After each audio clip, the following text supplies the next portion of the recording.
गुस्से में गलत बात कहने से बेहतर है कि बहुत अधिक क्रोध आने पर चुप रहें। जब आप कुछ बोलेंगे ही नहीं तो विवाद की स्थिति आएगी ही नहीं।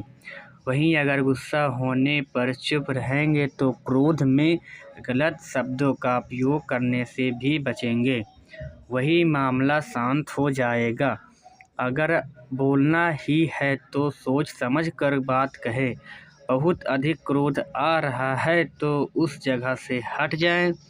जहां आप गुस्सा नहीं कर सकते, जगह बदलने से मन शांत रहता है। कोशिश करें किसी खुली जगह या ऐसी जगह पर जाएं जहां अकेले हो। गार्डन में या छत पर अकेले फ्रेश हवा में गहरी सांस लें और गुस्सा शांत करें। अगर बहुत अधिक गुस्सा आ रहा है तो उल्टी गिनती गिनना शुरू करें। 100 से 1 तक गिनती को आराम से गिनें, बीच में रुके नहीं। इस तरह आपका ध्यान भटकेगा और गुस्सा कम होने लगेगा। क्रोध में लोग अक्सर गलत बोलने के साथ ही गलत कदम भी उठा लेते हैं। कुछ लोग को खुद को या दूसरे को चोट पहुंचाने लगते हैं। ऐसे में अगर आपको अधिक गुस्सा आता है तो अपने ईयरबड्स लगाकर शांत और रिलैक्सिंग संगीत सुनें। गाने सुनने से भी मन व मस्तिष्क शांत रहता है। इस बारे में राजकीय मेडिकल कॉलेज हल्द्वानी में मनोवैज्ञानिक डॉक्टर युवराज पंत बताते हैं कि हर व्यक्ति को गुस्सा आता है और ये एक स्वाभाविक इमोशन है। कई बार कुछ लोगों में गुस्से की मात्रा अत्यधिक होती है जो उसके लिए हानिकारक हो सकता है। उस व्यक्ति को अपने गुस्से के व्यवहार पर नियंत्रण करने के लिए कुछ तरीकों को अपनाना चाहिए। इसके लिए सबसे पहले गुस्से की वजह को आइडेंटिफाई करें और फिर उसका कारण खोजें। कारण ढूंढने के बाद उसे नियंत्रित करने का तरीका जानें। इस बात को आपको समझाना होगा कि हर समस्या का समाधान गुस्से से नहीं हो सकता है। लोगों को उनकी परिस्थितियों के हिसाब से समझने का प्रयास करें।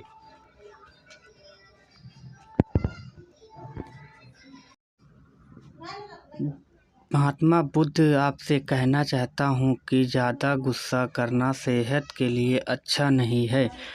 अक्सर मेरे पास बहुत सारे पेशेंट आते हैं और पूछते हैं कि अपने गुस्से पे कैसे काबू पाएं। तो आज मैं आपको इस लेख में बताऊंगा कि जब भी आपको गुस्सा आए तो आपको क्या करना चाहिए।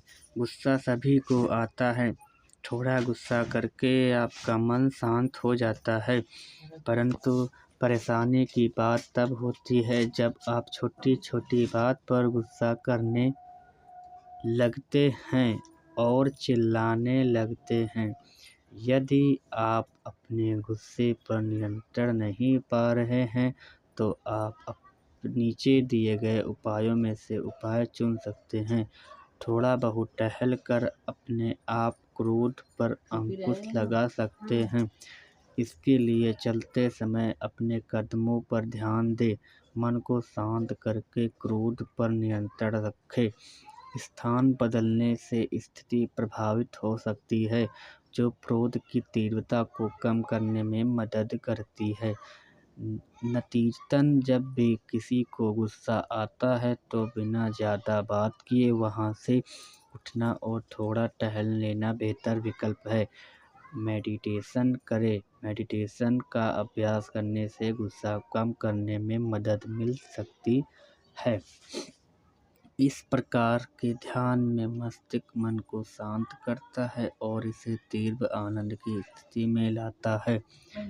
इस तरह गुस्से को कम करने के लिए ध्यान लगाकर व्यक्ति क्रोध को नियंत्रित करना सीख जाता है। गहरी सांस ले। वास्तव में धीमी गहरी सकता है। इसके लिए बेहतर होगा कि आप काउंटिंग करते हुए गहरी सांस लें। इससे गुस्से को शांत करने में बहुत मदद मिलती है। मेडिटेशन में ये 2 प्रक्रियाएं शामिल है। संगीत सुने। मधुर संगीत क्रोध को कम करता है। मधुर संगीत सुनने से गुस्से को स्वयं पर हावी होने से रोका जा सकता है। म्यूजिक थेरेपी मन में पनपने वाले नकारात्मक विचारों को रोकता है और मन को शांत करता है। चुप रहे। कुछ न कहने पर चुप रहने से गुस्सा कम होता है। लोगों का मानना है कि इस विकल्प के इस्तेमाल से गुस्से को अच्छी तरह से नियंत्रित किया जा सकता है। क्रोध आने पर खुद को शांत रखें और कुछ समय के लिए बोलने से बचें। यह आपको दूसरे को सुनने और उनकी बात को समझने का समय देगा। इसके अतिरिक्त यह क्रोध को नियंत्रित करता है और बेहतर और स्पष्ट प्रतिक्रिया में देने में सहायक करता है। अच्छी नींद लें। रात को अच्छी नींद लेना गुस्सा कम करने का एक अच्छा तरीका है। हृदय रोगियों पर किए गए एक अध्ययन के अनुसार पर्याप्त नींद नहीं मिलने पर लोगों को गुस्सा आता है। इस वजह से यह कहना सही है कि अपर्याप्त नींद के कारण लोग अपने क्रोध को नियंत्रित करने में असमर्थ होते हैं। मुझे उम्मीद है कि आपको मेरी पोस्ट अच्छी लगी होगी। इसलिए मैं गुस्सा कम करने के उपायों के बारे में चर्चा की है। अगर आपको यह समस्या है तो मेरे पेज को फॉलो करें और मैं ऐसी वीडियो आप हमारे चैनल में पढ़ते रहें।